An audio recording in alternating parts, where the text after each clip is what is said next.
Você tem observado que pelo Brasil muitas escolas internacionais estão aparecendo, dando a possibilidade de crianças estudarem em escolas que são puramente de um idioma estrangeiro, ou no caso, acho que da maioria delas, são escolas bilíngues. Portanto, hoje nós vamos debater sobre o ensino à escola ou escolas internacionais no Brasil. Há uma procura muito grande. Quem são esses clientes? Quem são esses alunos? O que essas escolas têm para oferecer? Qual é a diferença entre o sistema brasileiro e o sistema internacional, americano, inglês, enfim, europeu? Qual é a possibilidade depois de legalizar esses estudos, equipará-los ao sistema brasileiro, ou esses alunos depois têm que estudar no exterior? São muitas perguntas, não é verdade? É um tema muito bom que vai trazer respostas que com certeza você procurava. Nós vamos então nós vamos agora ao nosso informativo e voltamos então com o debate. As escolas internacionais de ensino fundamental e médio surgiram a partir das necessidades de educação de famílias estrangeiras residindo no Brasil. Não são, entretanto, exclusivas para crianças estrangeiras, contando com uma porcentagem maior de alunos brasileiros. A grade curricular, normalmente, atende os requisitos da política educacional brasileira, bem como da estrangeira, normalmente americana ou britânica. Várias escolas internacionais têm um custo muito elevado. Na última pesquisa que foi feita, as mais baratas custavam de $4.800 a $7.400 por ano, além de uma dotação inicial de $2.000 por aluno. Para debater conosco esse tema hoje, temos Michael Lindsay. O Michael é diretor executivo do Rio International School. Mas vamos ter uma daquelas situações em que eu vou estar pulando entre português e inglês. Ele já está um tempinho no Brasil, mas prefere falar inglês e eu entendo perfeitamente. Mas eu vou dar boas-vindas. Bem-vindo, Michael. Thank you. Ele entende, mas responde. Mas eu vou estar traduzindo para ele. It's very nice to have you here. Thank you so much for coming. Muito bom tê-lo aqui. Obrigado por vir. Thank you, Rebecca. Ok. Vocês entenderam, né? Ele falou thank you. Pera lá. Isso acho que todo o brasileiro são algumas palavras que a gente já sacou em inglês. Muito bom ter também aqui, acompanhando ele, a Maralene Rangel, que é diretora brasileira do Rio International School. E ela responde todo pelo aspecto da legalização, ou seja, o lado educacional brasileiro da coisa. Mara, bem-vinda. Muito bom tê-la aqui também. Muito obrigada. E ela fala bem inglês, mas com ela a gente não traduz para ti não, tá, Mara? Tu fala em português mesmo. Vamos lá. Está havendo uma demanda, eu percebo uma demanda, um crescimento muito grande no mercado brasileiro da educação para escolas internacionais e até preferivelmente escolas bilíngues. É isso mesmo? I've noticed a great demand, a great growth in the educational system or market, whatever, for international schools or even more for bilingual schools. How is that? What is the growth rate? What would you know to say about, the interest and how that's going in Brazil right now? I think for what we've seen at our school, we've seen a lot of interest from Brazilians and a lot of interest from international families. A lot of internationals right, in Brazil at this time. Right. So our school, we're about 70% international students, Okay. Mostly from oil, and now we're seeing... Okay, hold on. Let me start translating here. Go ahead. A gente vai pegando o ritmo. We'll get the rhythm going here. Na verdade, há um interesse, sim, crescente no Brasil, um interesse que vem de clientes, ou seja, alunos internacionais e também brasileiros. No momento, a nossa escola atende a 70% aproximadamente de alunos internacionais e 30% brasileiros. No caso, por exemplo, os internacionais são filhos de empresários, por exemplo, ligados ao setor de óleo, de petróleo. I interrupted you. The Olympics. Okay, Olimpíadas, sim, tá certo. Sim. Tá certo. So, and I think we're seeing a demand from Brazilian families who are looking for an education that will give them instruction in English and allow them to get an American diploma to do things like go to other countries for college. E a gente percebe também um crescente interesse das famílias brasileiras para educar seus filhos no sistema bilíngue e ter um diploma internacional que facilita depois o ingresso deles, se quiserem, preferirem, para estudar fora, em outros países, fazer faculdade, enfim, intercâmbios, com certeza. Facilita, né, Mara? E a procura tem crescido muito. E dessa forma eles têm as duas opções. Então, no final do curso, eles podem tanto ficar aqui e fazer o vestibular, como podem ir para outros lugares, porque já tem a facilidade do do diploma americano. Entendi. E nesse sentido, então, a escola de vocês é registrada como uma escola? Porque olha só, gente, nós estamos aqui para fazer propaganda da escola deles, é que eles são as pessoas que aqui estão. Mas, via de regra, eu imagino que as escolas registradas no Brasil como bilíngues são escolas que estão preparadas, então, para dar documentação, tanto internacional quanto a brasileira. Algumas, nem todas, mas a diferença de uma vocês escola... está. Mas o que realmente significa o bilíngue é que ela dá o mesmo ênfase ao inglês que o português. Então, é na mesma proporção. Entendi. Né? Mas, bem, você foi em cima da minha próxima pergunta. O que é uma escola bilíngue? She went exactly on top of my next question that I had here lined up. What is a bilingual school? How do you work that out? Como é que vocês... como é o mecanismo? Como é que funciona uma escola bilíngue?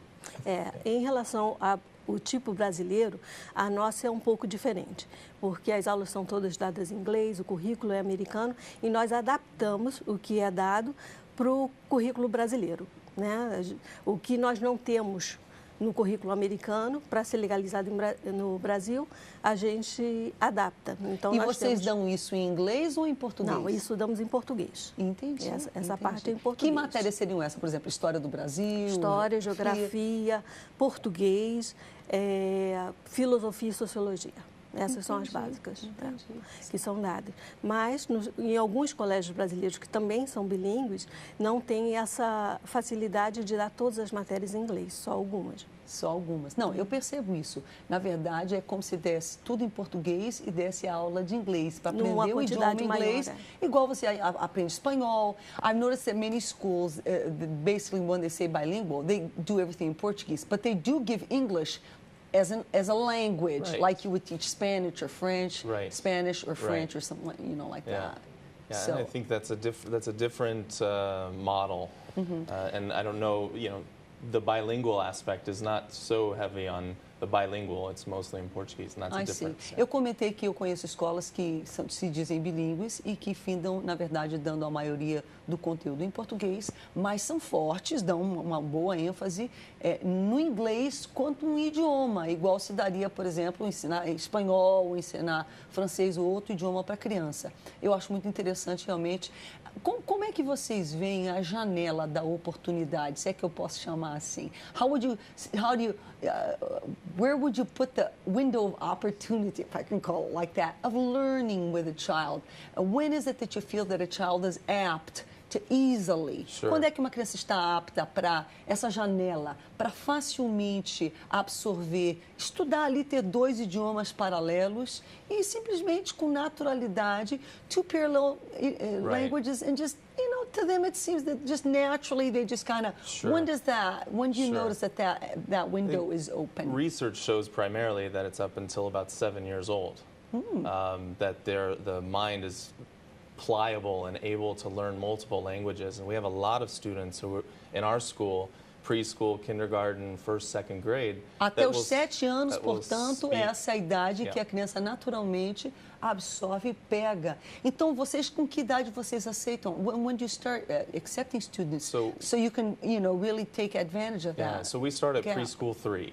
Tá, então eles começam a pré-escola com 3 anos de idade. Yeah. So you recommend that if parents have the opportunity and they do want their kids to go to a bilingual school, o senhor recomenda então que pais que tenham a oportunidade de colocar os seus filhos numa escola bilíngue e querem realmente colher os benefícios plenos dessa experiência, que comecem cedo, então, coloquem, digamos, com 3, 4 anos, porque geralmente até quando chega lá pelos 7, 8 anos, não é que não vai aprender mais, mas aquele momento é um momento especial. You recommend then that 3, 4 years of age is a very important time, because usually 7, 8 years of age, it's not that they won't learn earlier, True. But that is like a golden time. It slows down after that. Yeah. I understand. And I think actually Mara lived in the United States when she was younger and learned English at that same age.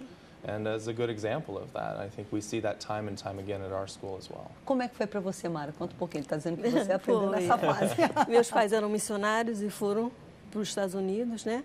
E eu era muito nova. Eu já vi que tem olha semelhante. Eu também sou filha de missionários. E aí acabou, né? A gente não usa no dia a dia, porque depois eu voltei para o Brasil, mas quando você percebe, ela ficou lá. Volta. Top. Você ficou lá de que idade a que idade, Mara? Eu fiquei até os 12. Quer dizer, eu E voltei você já foi tem com muito que tempo. idade? Eu fui com 3. Com 3, né? Você pegou tudo. Os meus filhos, a minha filha mais nova começou com 5 para 6. Já os meus filhos começaram mais tarde, que foi quando a escola internacional abriu para eles, porque a escola internacional de Manaus naquele tempo não recebia alunos nacionais, só recebia, não sei se por uma questão legal de educação, qual era a regra, mas eles tiveram um pouquinho mais de dificuldade, mas eles aprenderam. E quando assim, às vezes eu percebo um leve sotaquezinho neles, mas se eles ficam assim uns mesinhos nos Estados Unidos, eles parecem que aquilo, né? My kids, my little girl, she started like at 5. Yeah. And then, so she actually was taught to read and write first in English and then in Portuguese. English came first for her. In 1 year, she spoke English. Yeah. And she was like 5 going on 6 already, so she was a little bit, almost at the, you know. Right there. Now the boys were like 10 and 11. Yeah. And it took them longer. It took them longer. But then since they went all through, junior high, and then all of high school and everything, and sometimes you can perceive a small little accent. Dá para perceber pequeno sotaque neles. Yeah. But if they spend a little bit of time in the States, it irons out. Yeah. So the human mind, a capacidade da mente humana, nós já temos que ir ao intervalo. We need to go to a break. But I want to come back discussing a little bit. How is it that you work? We know that different countries, obviously, diferentes países, têm diferentes sistemas de educação. Sistema, como eu convivi pessoalmente estudando entre 2 países na minha infância e depois com os meus filhos convivi com escolas internacionais, escolas brasileiras, eu pude perceber uma diferença, né, no approach, na forma, na abordagem, né, à educação. E eu gostaria de conversar um pouquinho sobre a abordagem de vocês, está certo? A gente volta já. Cabeça pra cima. Eu quero